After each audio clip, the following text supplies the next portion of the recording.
একবার আল্লাহ বলে রাখতে পারি। কয়বার? একবার যদি আল্লাহ বলে সুন্দরভাবে শালীনভাবে মন থেকে অন্তর দিয়ে আল্লাহকে ভালোবেসে যদি আল্লাহ বলে রাখতে পারি, আমার আল্লাহর আরশ পর্যন্ত কেঁপে যায়। তাহলে সেই আল্লাহর সঙ্গে গাদ্দারি করে লাভ আছে? বলেন লাভ আছে? যে আল্লাহ অসংখ্য নিয়ামত দিয়েছেন। এই যে দেখেন আকাশের পরিস্থিতি শালীন ঠান্ডা, মানুষের শরীরের সঙ্গে যেটা ম্যাচিং হওয়া দরকার সেটাই আল্লাহ তাআলা দিয়ে দিয়েছে। আল্লাহ যদি চাইতে তীব্র রোদের কারণে আমাকে আপনাকে গরমে অতিষ্ঠ করে দেওয়া দরকার, তিনি পারতেন, তিনি পারেন, তিনি পারবেন। তিন কালই তার মধ্যে রয়েছে। তিনি পারতেন, পারবেন, আগামীতেও পারবেন। পারতেছেন, আগামীতেও পারবেন।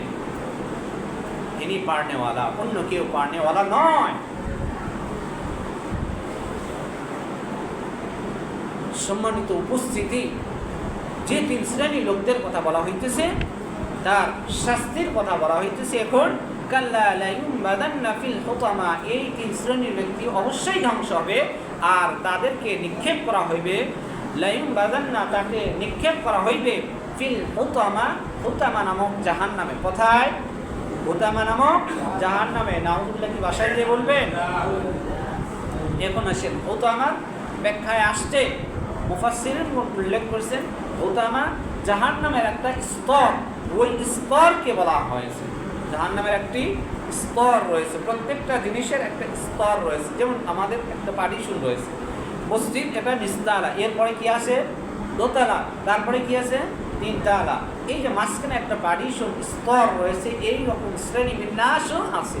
এই শ্রেণী বিন্যাস অনুপাতে, স্তর অনুপাতে আমাকে আপনাকে শাস্তি দেওয়া, আর সেই শাস্তিটা সামান্যতম শাস্তি হবে।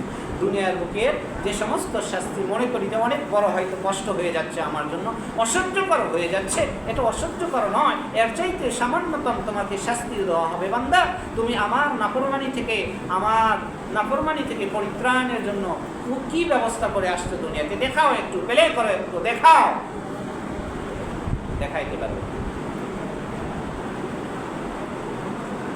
রসুলকে আল্লাহ তাআলা সম্বোধন করে বলতেছেন, হে রাসূল, আপনি কি জানেন ওই হুতামা কি জিনিস?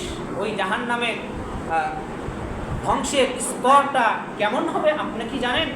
আল্লাহ তাআলা তেনার হাবিবকে সম্বোধন করে বলেন, ওয়ামা আদরাকা মাল হুতামা, হে রাসূল, আপনি ওই হুতামা সম্পর্কে, জাহান্নাম সম্পর্কে, জাহান্নামের স্তরের ধ্বংস সম্পর্কে আপনি কি জানেন?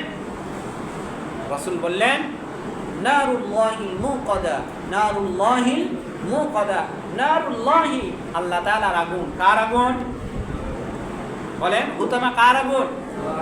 শিখে যান হুতামা শব্দের শাব্দিক অর্থ, অনুবাদ থেকে শিখে যান। হুতামা শব্দের যে আগুনটা হবে, এই আগুন কার আগুন? নারুল্লাহি, কার আগুন? আল্লাহ তাআলার আগুন। আল্লাহ তাআলার আগুন, আল্লাতী তাত্তালিউ আলাল আফইদা, নারুল্লাহিল মুকাদা, যে আগুনটা প্রজ্বলিত হবে। যে আগুনটা কি হবে? প্রজ্বলিত হবে, যার আগুনের স্ফুলিঙ্গ হবে বিষধর সাপ। যেমন দুনিয়ার বুকে অজগর সাপ আছে, অনেক বড় দেখা যায়। কাল কিয়ামতের ময়দানে, হাসরের ময়দানে যারা পাপিষ্ঠ হবে, তাদের সম্মুখে এই সমস্ত অর্থ সম্পদ যারা পরনিন্দা করত এবং যাদের অর্থ সম্পদ যারা গচ্ছিত রেখে গরিবের হকটা পরিপূর্ণ আদায় করত না, এই সমস্ত বস্তু এবং তাদের অর্থ সম্পদ দ্বারা তারা মনে করত যে কালকে আমাদের দুনিয়াতে আমরা রাজার হালে চলব, এই তিন শ্রেণীর এই অর্থ সম্পদগুলো আল্লাহ তাআলার আদালতে নারুল্লাহি, আল্লাহর আগুন হয়ে দাঁড়াইবে। আল মুকাদা, যেটা প্রজ্বলিত হবে। আল্লাতী তাত্তালিউ আলাল আফইদা, এই প্রজ্বলিত আগুন এমনভাবে তাদের কাছে পৌঁছবে। আল্লাতী তাত্তালিউ, যেটা পৌঁছে যাবে আলাল আফইদা, তাদের অন্তরের মাঝে। তাদের কার মাঝে? বলেন, নাউযুবিল্লাহ বলবেন না? কথার আগে পিছিয়ে বুঝতে হবে তো। কথায় সুবহানাল্লাহ, নাউযুবিল্লাহ, আলহামদুলিল্লাহ, আল্লাহু আকবার বলতে হয়। এটা আল্লাহ তাআলার কৃতজ্ঞতা, আল্লাহ তাআলার দাসত্বগিরি করা, এটা আল্লাহ তাআলার শুকরিয়া আদায় করা। এই বচনভঙ্গি আমাদেরকে শিখতে হবে। আসলাম, ঘুমাইলাম, চলে গেলাম, পরিবর্তন হওয়ার কোনো চেষ্টা নাই। আপনি পরিবর্তন হবেন না, ক্ষতিগ্রস্ত আপনার। আল্লাহ ওই যে প্রথমেই বলে দিয়েছেন, ইয়া আইয়ুহাল ইনসানু মা গাররাকা বিরাব্বিকাল কারীম। কোন বস্তু তোমাকে আমার কাজ কর্ম থেকে অনেক দূরে সরে রাখছে বলো? যারা আমরা অজুহাত পেশ করি, ওজর আপত্তি দেখায়, আসলে কি আদৌ এগুলো শরীয়ত সম্মত ওজর আপত্তি? ছেলে উপযুক্ত হয়েছে, সে নামাজে আসে না, মেয়ে উপযুক্ত, পর্দাও করে না, নামাজও করে না, আপনি অভিভাবক হয়ে কি করবেন? কাল কিয়ামতের ময়দানে এই সমস্ত অভিভাবককে আল্লাহ তাআলা ডাকবেন। ডাকার পর সন্তানকেও ডাকবেন। ডাকার পর বলবে, তোমার সামনে তোমার ছেলে নেশা করতো, বিভিন্ন কাজ করতে, তুমি প্রতিবাদ করো নাই কেন? তোমার সন্তানকে ফেরাও না কেন? তুমি নামাজি হইছ, তুমি হাজি সাহেব হইছ, তুমি মসজিদের সভাপতি, তুমি মসজিদের মুতল্লি, তুমি মসজিদের যা কিছু হও না কেন, মসজিদের ইমাম সাহেব, মসজিদের খতিব সাহেব, তুমি একজন সাধারণ পাবলিক হিসেবে মুত্তাকি পরহেজগার ছিলে, তুমি আজকে জবাব দিয়ে যাও। তোমার মেয়ে বেহায়াপনা ভাবে বাজারে ঘোরাফেরা করতেছিল, অন্য ছেলেদের সঙ্গে, বন্ধু বান্ধবের সঙ্গে আড্ডায় মগ্ন ছিল, তোমার স্ত্রী অন্যদের সঙ্গে পরকীয় ভাবে কথা বলতো, তুমি পদক্ষেপ গ্রহণ করছো কিনা হিসাব দিয়ে পারবো আমরা? আমাদের বউ বাচ্চাদেরকে ছেড়ে দিয়েছি আমরা আল্লাহর হস্তে। কার হস্তে? আল্লাহর হস্তে ছেড়ে দিয়েছি। এগুলো থেকে বাহির হয়ে আসতে হবে। তাছাড়া এই যে আল্লাহ তাআলার প্রজ্বলিত আগুন আমাদেরকে ধ্বংস করেই দিবে, মিস নেই, কোনো সন্দেহ নেই। সন্দেহ আছে কারো? বলেন, কারো সন্দেহ আছে? সন্দেহ নেই। নারুল্লাহিল মুকাদা, এই সমস্ত আগুন আল্লাহ তাআলার আগুন, আল মুকাদা যা প্রজ্বলিত আগুন, এটা আগুনের স্ফুলিঙ্গ হবে বিষধর সাপের চাইতেও বড় ভয়ানক। আল্লাতী তাত্তালিউ আলাল আফইদা, যে আগুনের স্ফুলিঙ্গটা তাদের অন্তরের মাঝে, একবারে দিলের মাঝে দিয়ে পৌঁছতে যাবে। এরপরে কি করা হবে? ইন্নাহা আলাইহিম মুকসাদা, ইন্নাহা আলাইহিম মুকসাদা, ওই আগুন প্রজ্বলিত আগুনের স্ফুলিঙ্গ দিয়ে, ইন্নাহা আলাইহিম তাদের উপর দেওয়া হইবে, মুকসাদা ওই আগুনের স্ফুলিঙ্গ দিয়ে তাদেরকে ঢেকে দেওয়া হবে। বলুন না নাউজুবিল্লাহ। মনে করেন চুলা অফ করা হয়েছে, কি করা হয়েছে? চুলা অফ করা হয়েছে। এখন ওই গরম চুলার থেকে পাতিল নেই, কোনো কিছু নাই, ওই চুলার উপর কেউ হাত দিয়ে রাখতে পারবে? বলেন, রাখা সম্ভব? সম্ভব নয়। কেন? আপনার হাতে ফসকা পড়ে যাবে। অনুরূপভাবে এটা পাতিলটা সরে নিয়ে আসা হয়েছে, এরপরে চুলাও অফ করে দেওয়া হয়েছে, খড়িও জ্বালানো থেকে বন্ধ করে দেওয়া হয়েছে। আর সেখানে কি হবে? ইন্নাহা আলাইহিম মুকসাদা, ওই ব্যক্তিদেরকে ওই প্রজ্বলিত আগুনের স্ফুলিঙ্গ দিয়েই তাদেরকে জাহান্নামের হোতামার মাঝে ঢেকে দেওয়া হবে। সহ্য করতে পারবো? বলেন, সহ্য করতে পারবো? সবাই বলেন পারবো। কারা কারা পারবেন না হাত তুলে আল্লাহকে দেখান, কারা কারা পারবেন না? যদি না পারেন তাহলে আল্লাহর কাজ করা দরকার আছে না নাই? আছে। 5 ওয়াক্ত নামাজ পড়বেন তো? যদি মিস্টেক করেন ক্ষতিগ্রস্ত আপনার হবে। ক্ষতিগ্রস্ত কার হবে?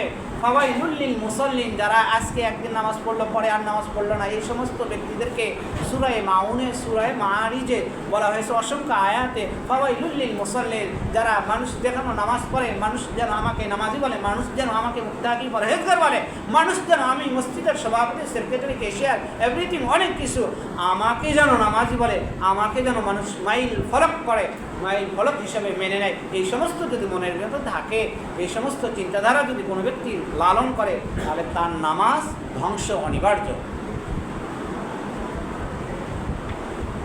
ফি আমাদিন মুমাদ্দাদাতিন, ফি আমাদিন মুমাদ্দাদা, ফি আমাদিন মুমাদ্দাদা, তাদেরকে ওই আপনার আগুনের যে সীসা রয়েছে, এই আগুনের সীসা স্ফুলিঙ্গ থেকে এইরকম বিশাল পিলার করা হবে। কি করা হবে? পিলার। সেই পিলারটা উঁচু হবে, নিচু হবে। আমাদি মুমাদ্দাদাতিন, যেটা শব্দের শাব্দিক অর্থ মুমাদ্দাদাতিন, উঁচু নিচু পিলার হবে, উঁচু নিচু খুঁটি হবে। এই খুঁটির সঙ্গে বান্দাকে ঝুলানো হবে, বান্দাকে বাঁধা হবে। বান্দাকে যখন বাঁধার পর বলা হবে, তুমি দুনিয়াতে তোমার অর্থ সম্পদ কি কাজে ব্যয় করেছো, আজকে হিসাব দাও। দুনিয়াতে তোমাকে ছেড়ে দিয়েছিলাম, তুমি নিজে ভালো কাজ করবে, অপরকে ভালো কাজের আদেশ প্রদান করবে। তুমি ভালো কাজ করো নাই, অন্যের সমালোচনা সর্ব অবস্থায় করেছো, সত্যকে সত্য বলে প্রকাশিত করো নাই, সত্যকে মিথ্যা বলে মানুষের সামনে দাঁড়ে দাঁড়ে পৌঁছে দিয়েছো, উপহাস করেছো, ঠাট্টা বিদ্রোহ করেছো। তোমার সঙ্গে যারা নামাজি ব্যক্তি, মুত্তাকি ব্যক্তি যারা ছিল, তারা তোমার সঙ্গে কথা বলেছে, দ্বীনের কথা বলেছে, আল্লাহর ভীতি সঞ্চয় নিয়ে কথা বলেছে, জাহান্নামের অগ্নি থেকে মুক্তি কিভাবে পাবে তারা নিজেরা মুক্তি থাকার চেষ্টা করেছে, অন্যকে মুক্তি থাকানোর জন্য চেষ্টা করেছে। তুমি তাদের সঙ্গে ঠাট্টা বিদ্রোহ করেছো, আজ তুমি এই সমস্ত হিসেব দিয়ে যাও। তৃতীয় নম্বর, তারা হিসাব করতো, যে মনে করতো, ধারণা করতো তাদের এই অর্থ সম্পদ আজকে যা আমরা গচ্ছিত রেখে দিয়েছি, গরিবের হক, নিজের ভাইয়ের হক, নিজের বোনের হক, নিজের মার হক, চাচির হক, দাদির হক, যারা নিজের উত্তরসূরি যারা আছে, বাপদাদা থেকে মা, দাদা মার উত্তরসূরি থেকে, এই সমস্ত হক যাদেরকে আমরা বুঝে দিব না, শুনে রাখেন কালকে কিয়ামতের ময়দানে আল্লাহর আদালতে আপনি ছাড় পাবেন না। ইবাদতের মাধ্যমে পাইতে পারেন, ইবাদতের মাধ্যমে আপনি ওয়েটিং থাকবেন। মনে করেন উদাহরণস্বরূপ, যারা আমরা বিভিন্ন জায়গায় জব করি, গার্মেন্টসে হোক বা বিভিন্ন অফিস আদালতে জব করি, সামান্যতম এক ভুল যদি বারবার হয়ে যায়, মিস্টেক হয়ে যায়, 3 বার হয়ে গেলে আপনাকে অফিসে ডাকবে না বলেন? ডাকবে। ডাকার পর আপনাকে কি সরাসরি নিয়ে যে কাজে দিবে, না আপনাকে আগে প্রথমত তাদের যে রুলস, যে শাস্তি রয়েছে, এই শাস্তি দিবে আপনাকে। ওই শাস্তি যদি একজন ব্যক্তি, সাধারণ ব্যক্তি, সে তার প্রতিষ্ঠানকে ঠিক রাখার জন্য এই প্রয়োগ করতে পারে, যে মালিক আমাকে আপনাকে এত বড় নিয়ামত দান করেছেন, ওই মালিক আমার আপনার সঙ্গে কি আচরণ করতে পারে, একবারও তো ভেবে দেখেছি? ভাবি নাই। একবার ভাবতে হবে মালিককে। ঘুমানোর বিছানায় 1 মিনিট 10 মিনিট আমি মালিককে আমি চিনি, যে আমাকে কে সৃষ্টি করিয়েছেন, আমার পিছনে এতগুলো অবদান কে দিয়ে রাখছেন, আমি যে নিঃশ্বাস নিতেছি, আমি যে নিঃশ্বাস ছেড়ে দিচ্ছি, এই নিঃশ্বাস, নাইট্রোজেন, অক্সিজেন এগুলো গ্রহণ করার মাধ্যমে তা কে আমাকে দান করেছেন, আমার 3.5 হাত বডিকে সুস্থ রাখনেওয়ালা কে, আমি কিসের মাধ্যমে সুস্থ রয়েছি? মানুষ মনে করে ডাক্তারের ওষুধের মাধ্যমে আমার শরীরটা সুস্থ রয়েছে, আদৌ কি তাই রয়েছে বলেন? তাই না? সুস্থ রাখনেওয়ালা আল্লাহ। সুস্থ রাখনেওয়ালা কে? আল্লাহ। হ্যাঁ, ওষুধের মাঝে আল্লাহ তাআলা বিভিন্ন ওষুধের মাধ্যমে শেফা দান করে থাকেন। যদি আমরা ওষুধের উপর আস্থাশীল হয়ে যাই, তাহলে দেখেন আমাদের ঈমান থাকবে না। মনে করেন কোনো ব্যক্তি, আমাদের চোখের সামনে অসংখ্য ব্যক্তি, বিভিন্ন ব্যক্তি যারা কিডনি ড্যামেজ হয়ে গিয়েছে বা আরও বড় ধরনের রোগ হয়ে গিয়েছে, এই সমস্ত রোগ থেকে তারা টাকা পয়সা, অর্থ সম্পদ সব কিছু বিলিয়ে দিচ্ছে, কিন্তু ফিরে নিয়ে আসতে পারতেছে। তাহলে বোঝা গেল, আপনার অর্থ সম্পদ থাকলেই যে আপনি শরীরের সুস্থতা খুঁজে পাবেন, বিষয়টা এমন নয়। সুস্থতা প্রকৃত দেনেওয়ালা আল্লাহ। প্রকৃত দেনেওয়ালা কে? আল্লাহ সুস্থ দেনেওয়ালা। যদি কারো ক্যান্সার হয়, হাজারো ওষুধ বিভিন্ন দেশ প্রদেশ থেকে ঘুরে আসা হয়, তারপরেও কি সে নিশ্চিত হতে পারে? বলেন, নিশ্চিত হতে পারে? এটা আল্লাহ বুঝাইতেছেন, তুমি দেশ প্রদেশ উপদেশ মহাদেশ তুমি ঘুরে আসো না কেন, এই যে বেধি আমি তোমাকে দিয়েছি, এই বেধির মাধ্যমে তোমাকে আমি আমার কাছে নিয়ে নিব। দুনিয়ার কোনো ডাক্তারের কোনো ওষুধ তোমাকে গ্রহণ করতে পারবে না। গ্রহণ করলেও সেটা তোমার বিভিন্ন শরীরের অঙ্গ প্রত্যঙ্গ দ্বারা বাহির হয়ে যাবে। দেখেন, আমার এক বন্ধু ছিল, অল্প বয়স ছিল, এই হক মেডিকেলের সামনে যমুনা গার্মেন্টসে সে জব করত।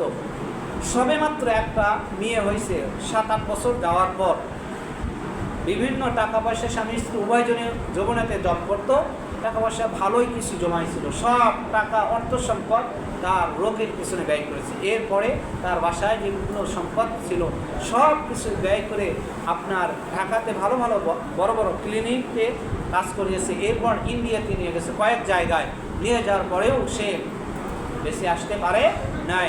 যুবক ছেলে, টকটকে একটা যুবক ছেলে, 1 বছর হয়ে গিয়েছে তার বাচ্চার বয়স, আর তার বয়স মোটামুটি 30 থেকে 35 বছর হবে। তার বয়স এমন অবস্থায় সে তার প্রান্তে দেখে বোঝা যায় যে মনে হয় তার বয়স 70 থেকে 80 বছর হয়ে গিয়েছে। তার বড় কষ্টদায়ক বিষয়। একবারও কি আমরা চিন্তা করেছি যে মালিক আমাকে সুস্থতা দিয়েছেন, ওই মালিক আমাকে মিনিশের মধ্যে অসুস্থ করে দিতে পারে। একবারও চিন্তা করি ওই মালিকের নাফরমানি করি কেন? আজ আমাদেরকে ভালো হয়ে আসতে হবে। এই অঙ্গভঙ্গি দৃষ্টি থেকে আমাদেরকে যতক্ষণ পর্যন্ত বাহির না হব, কাল কিয়ামতের ময়দানে এই 3 শ্রেণীর যে আলোচনা করলাম সূরা হুমাযার, এই 3 শ্রেণীর ব্যক্তি অবশ্যই আগে পানিশমেন্ট হবে। আপনি নামাজ পড়েন, নামাজের হিসাব আলাদা হবে। রোজা রাখেন, রোজার হিসাব আলাদা হবে। কুরবানি করেন, কুরবানির হিসাব আলাদা হবে। কিন্তু যে সমস্ত আপনি কাজ করে গিয়েছেন, এই সমস্ত কাজের কারণে যদি আপনি সংশোধন হয়ে ফিরে না আসেন, আল্লাহ তাআলা আপনাকে ওয়েটিং করে দেবেন। ওয়েটিং অফিসে রাখবেন, ওয়েটিং রুমে রাখবেন। সেই রুমটা হবে জাহান্নামের কাছে। সেই রুমটা কোথায় হবে? সবাই বলেন কোথায় হবে? জাহান্নামের কাছে। জাহান্নামের